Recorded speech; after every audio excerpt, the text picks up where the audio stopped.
Hi guys, welcome back to another one of my videos. Sorry it's been so long. I've been very busy with flight training and also very busy with work as well. So sorry it's been such a massive gap on the YouTube channel, but hopefully I aim to get going again now and getting more videos for you guys. And the topic today that I want to talk about are FTOs, and if you've never heard of that word before, that word stands for Flight Training Organizations. Now, through my line of work, I get a lot of people asking me, why do we have to choose the correct FTO? Why can't we just go along with everybody else and go to the same FTO that everybody else goes to? And, it's very important when it comes to choosing a flight training organisation that you choose the correct one. And the two paths in flight training that you can go to are integrated or modular. And both paths have pros and cons. To start off with integrated is a way of flight training that you can go directly to a very large flight training organisation that's usually very well heard of. And the names of these flight training organisations can be CTC, Oxford. They tend to be the very large names in the United Kingdom.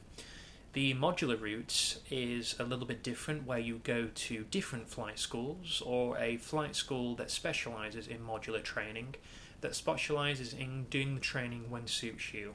And this can have pros and cons, on both sides. Now, what I recommend when it comes to the day you have to sit down and look for that flight training organisation is to do the research. And I can take it from past experience how important it is to do the research before you make commitments. And this is in any form of life. Now, what we have to look for in research is not just going on the website and seeing if it checks out, but that research involves going to the flight training organisation, whether it be in the UK or whether it be abroad. You have to take into account that the flight training organisation that you choose will be that commitment, and that commitment will be the rest of your career, sorted on in what you have to do to get your licenses and where you're going to do it. So what I did when I visited my flight school that I chose, my flight training organisation, I looked on the website, I looked at their literature, I basically saw on the website what they was offering, and also, a lot of the testimonials and the prices on the website, which actually looked very nice. However, that being said, it is very important to not just presume that that flight training organisation is perfect to what a website looks like.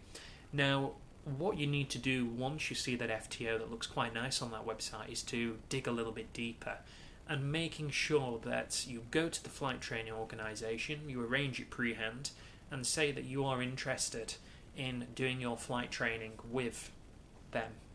And when you go there, and you go there on the day, at the end of the day, you have to remember these guys who are wanting you to come on to their school.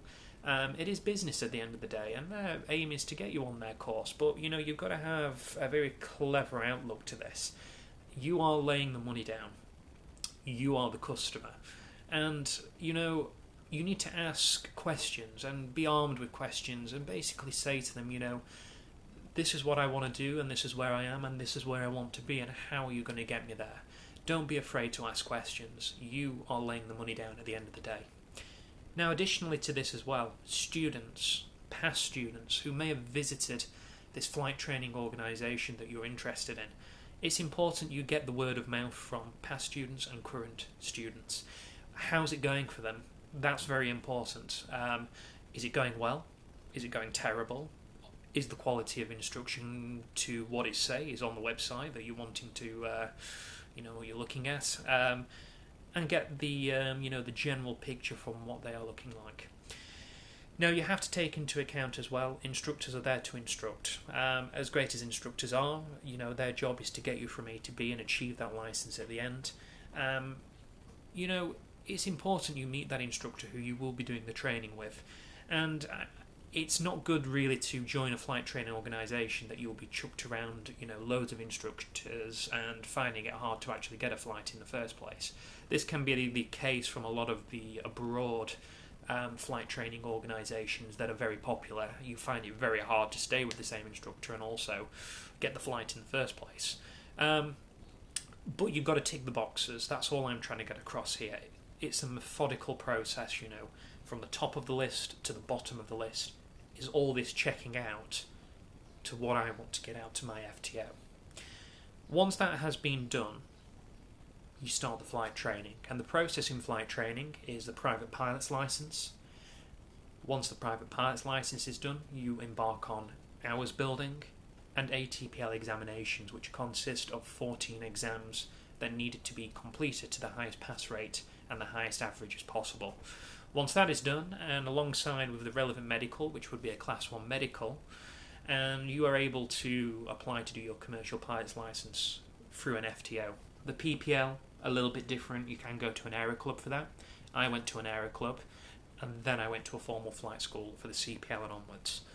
Once the CPL is embarked on and completed, this will then open the doors for the requirements for the multi-engine instrument rating, which is the biggest fish to fry. That is the biggest part and the trickiest part. Take it from me as past experience. It's a tricky thing, but it's a very rewarding thing as well.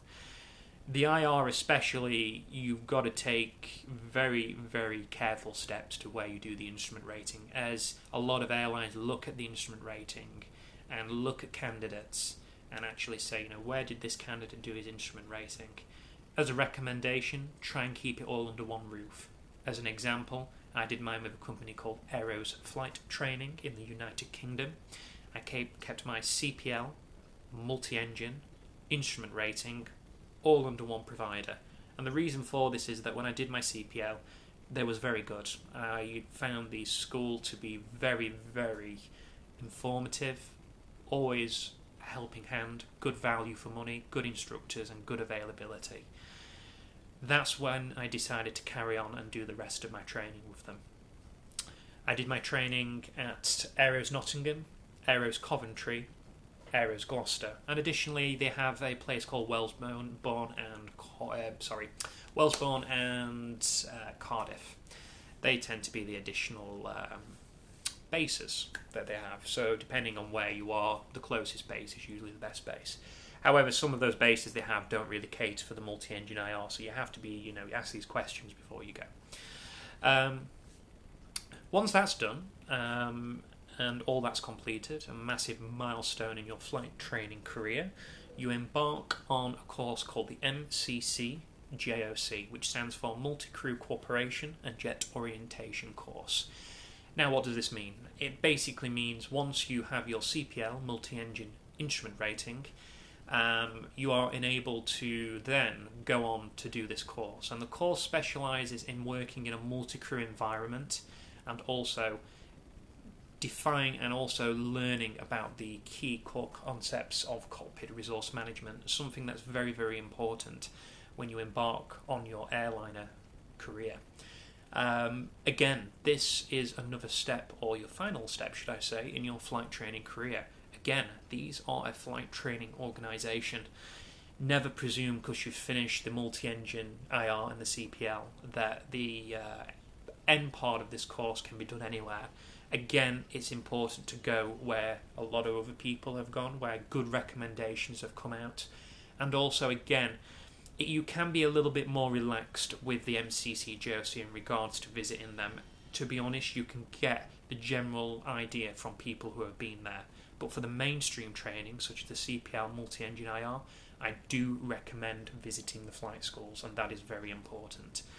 Once all this is done, all the training, so I'll repeat all that for you, that's the CPL, multi-engine IR, and also the MCC JOC, you then have a frozen ATPL, and that frozen ATPL is ready to be applied to when you apply for airlines.